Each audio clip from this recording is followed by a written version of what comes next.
जय हिंद मेरे मित्रों। आज हम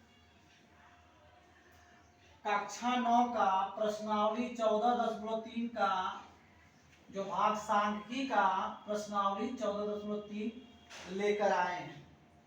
देखिए इसमें 3-4 टॉपिक है। पहले हम जानते हैं चित्र ग्राफ। ये चित्र ग्राफ क्या होता है, फिर हम जानेंगे पाई ग्राफ। हम क्या जानेंगे? पाई ग्राफ।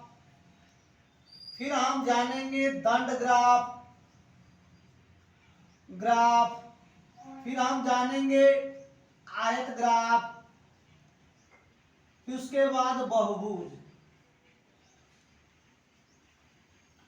देखिए चित्र आप क्लास 6 में या छोटे में गए होंगे कि मान लीजिए कि एक पंखा जो है 10 पंखे के बराबर है। एक पंखे का चित्र 10 पंखे चित्र के बराबर है। तो हम क्या करेंगे, अगर 100 पंखा है तो भाग दे देंगे 10 का, तो हमें 10 पंखा बनाना होगा। इसे हम कहते हैं चित्र ग्राफ, यानी चित्र बना देना ही चित्र ग्राफ कहलाता है। पाई ग्राफ का मतलब होता है केवल वृत्त में किसी चीज को दर्शा देना। जैसे ऐसे वृत्त में यहां मान लीजिए लिख दिए गेहूं, ऐसे वृत्त में यहां लिख दिए धान। तो इस तरह को हम क्या कहते हैं? पाई ग्राफ। पाई ग्राफ कैंसिल। अब हमारा आ गया आपका दंड ग्राफ। दंड ग्राफ का बोले तो इधर जैसे होता है, इधर विषय जैसे हिंदी, अंग्रेजी, ऐसे ऐसे उठाकर हम ले जाते हैं। जैसे 5 यहाँ पर है, फिर ऐसे उठाते हैं, यहाँ पर मान लीजिए 2 है, ऐसे हम दर्शाते हैं। इसे कहते हैं दंड ग्राफ। अब आते हैं हम लोग आयत चित्र। आयत चित्र में बनाने के लिए आपको वर्ग अंतराल अवश्य हो देना चाहिए। उसे वर्ग अंतराल वो भी समान वर्ग अंतराल। समान जैसे मान लीजिए 5 से 10, 10 से 15, 15 से 20, इस तरह का। अब वो कितने का भी गैप हो सकता है। यहाँ 5 का गैप था, वो 10 का गैप हो सकता है, 20 का गैप हो सकता है। तो उसे हम क्या कहेंगे? आयत। आयत ग्राफ बनाने के लिए जैसे देखिए, आयत ग्राफ बनाने के लिए हमारा क्या है, हम यहाँ पर एक छोटा सा नमूना पेश कर दे रहे हैं आपको।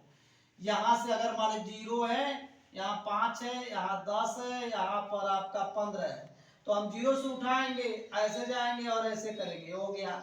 फिर यहाँ से जाएंगे, ऐसे जाएंगे, ऐसे, ये हो गया। इस तरह की चीज को हम क्या कहते हैं? आयत ग्राफ। क्या कहते हैं? आयत ग्राफ। और बहुभुज जो होता है, जो हम ये बनाए हैं, इसे कहते हैं बहुभुज ग्राफ। तो आशा करते हैं कि आप सभी ग्राफ के बारे में समझ गए होंगे।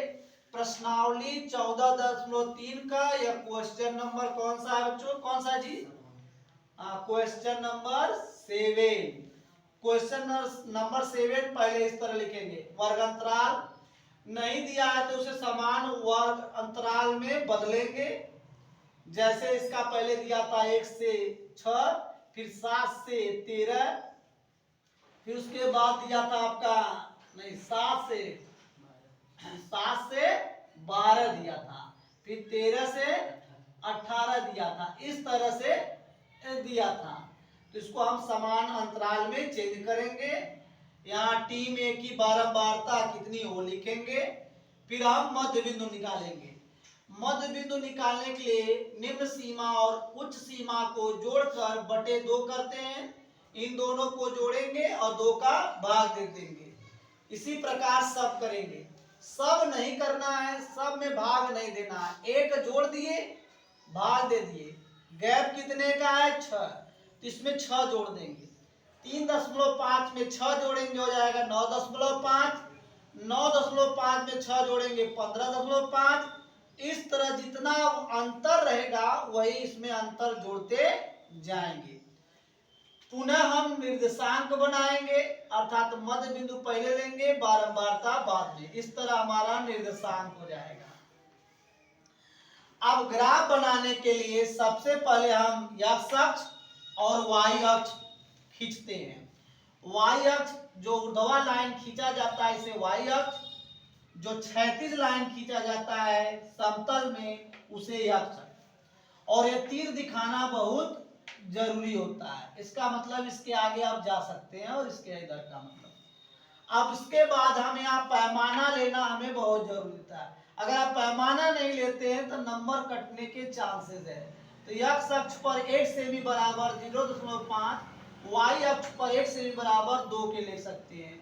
अब ये दो क्या है, जैसे यहाँ पर आप लिखते हैं, आप यहाँ रनों की संख्या होगा या बारंबारता लिख दीजिए, ये तो वर्ग अंतराल है। अब हम क्या करेंगे बच्चों, 3.5 किस में आएगा, 0.5 से 6.5 के बीच में आएगा 3.5।